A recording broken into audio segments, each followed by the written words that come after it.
Hello everyone. I am back in my kitchen. Happy cooking. Okay guys, I am going to prepare a tortilla wrap. But ito ang aking mga ingredients. Of course, I have a cheese here. I have tomato slice and a ground meat and onion, garlic, parsley, and 1/4 of chicken cubes. So, yan ang aking gagamitin. And of course, magagamit tayo ng mga spices dyan.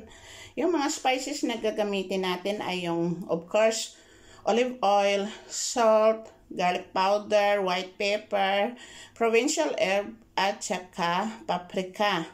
Ito guys yung aking tortilla. This is vegetable tortilla, which is very low of sugar. I think it's only 3%. Okay, so let's start for cooking. Maglagay muna tayo ng olive oil para sa ating paggisa ng ating karne. First, garlic.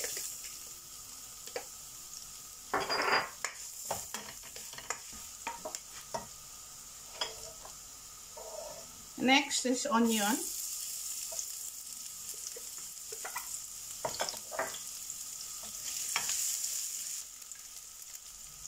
Ilagay na natin yung ating chicken cubes.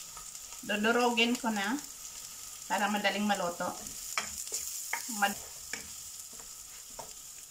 So next is our meat, ground meat.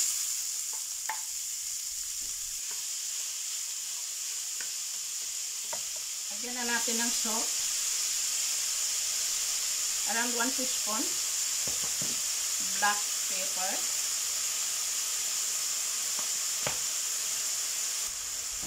Provincial herbs,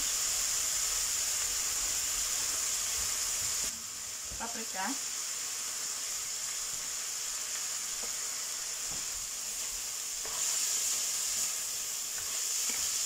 so ito guys, almost done ang ating meat.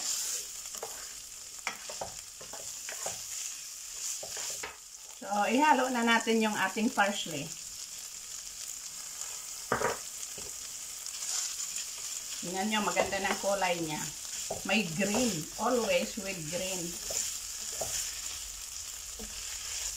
Okay, so this is done. Hindi natin kailangan na lutuin ng maigi ang parsley kasi kinakain naman niya na hindi luto. So it's done. Ilagay na.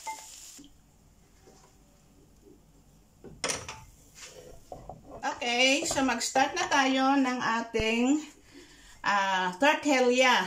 First, ilalagay ko siya dito sa kawali para mag-init siya. Ngayon, lagyan ko siya ng cheese. Uy.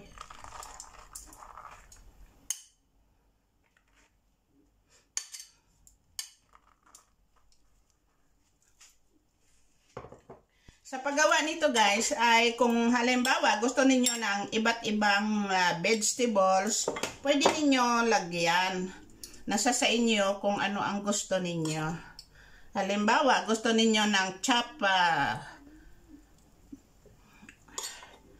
pepper, pwede ninyo lagyan. Ay sa akin, ito lang ang ilagay ko kasi ito ang gusto namin. Nasa sa inyo kung ano ang gusto ninyo.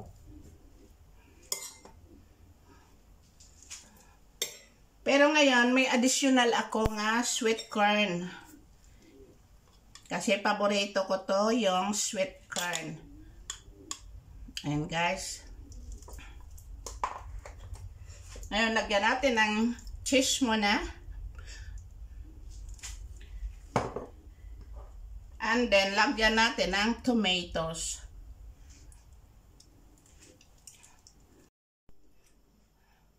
At lalagyan ko rin ng cheese sa taas sa ating tomatoes. So ngayon guys, i-fold natin. Ayan. Malaki ang nagawa ko guys, kaya medyo malaki ang kanyang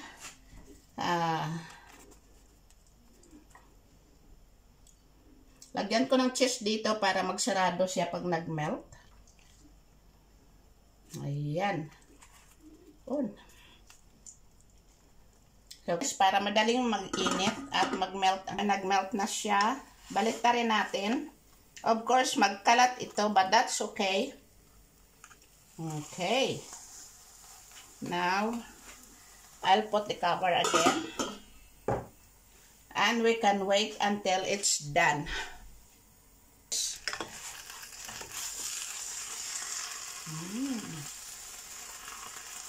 Babalik na rin natin. Ang ganda ng kulay niya, guys. So, hintayin natin na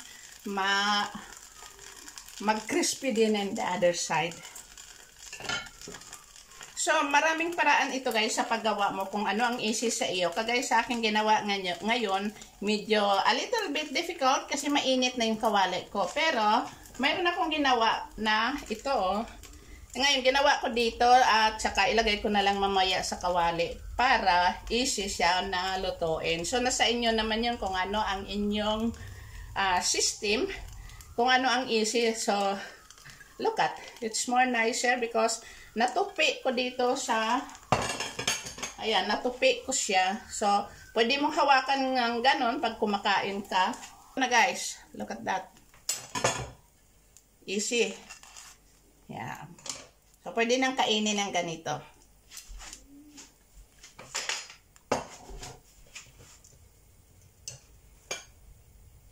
So, ito naman ang another style na paggawa ko. So, look at that. More easier.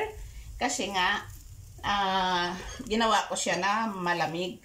Lagyan ko ng cheese para magdikit siya at magsarado mamaya. Ang takip para mag-melt yung kanyang cheese. Open. Turn natin. Oh, see, it's more easier. Ang ganda na niya pagkaluto. Guys, binuksan ko na. Ready na rin siya.